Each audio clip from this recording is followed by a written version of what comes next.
Dia, qu'est-ce que justement tu dirais de ça aujourd'hui, lorsque tu entends que finalement Madame Glisson fait cette œuvre pour essayer de comprendre tout ce qu'il y a autour, hein, c'est l'économie de l'esclavage. Toi, lorsque tu as regardé finalement, que ce soit des films sur l'esclavage, est-ce que toi finalement tu as plus retenu le côté économique ou plutôt le côté torture?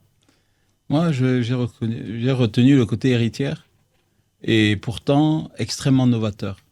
C'est-à-dire que sans avoir à utiliser les mots comme la créolisation, son travail permet de faire un pas de côté dans la manière de regarder cette histoire et l'ancre profondément dans le présent. C'est pour ça que je dis héritière, c'est pas au sens de Bourdieu du terme, que elle aurait une posture et un capital symbolique, un capital culturel qui lui donne les outils pour le faire, mais c'est héritière non pas simplement des doigts glissants, héritière des storytellers, des griots, ceux qui forment les récits, qui donnent leur conscience au peuple afro-descendant ou qui se les a été même transbordés.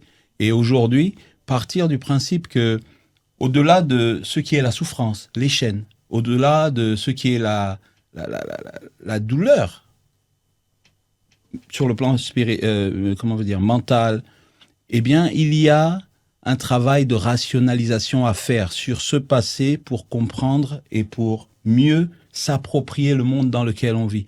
Un monde qui, justement, sur le plan de ses mécanismes économiques et politiques, est héritier de cette construction. Donc, c'est à ce niveau, je dirais simplement qu'elle me semble être précisément le bourgeonnement d'une pensée qui se résume par agis en ton lieu et pense avec le monde.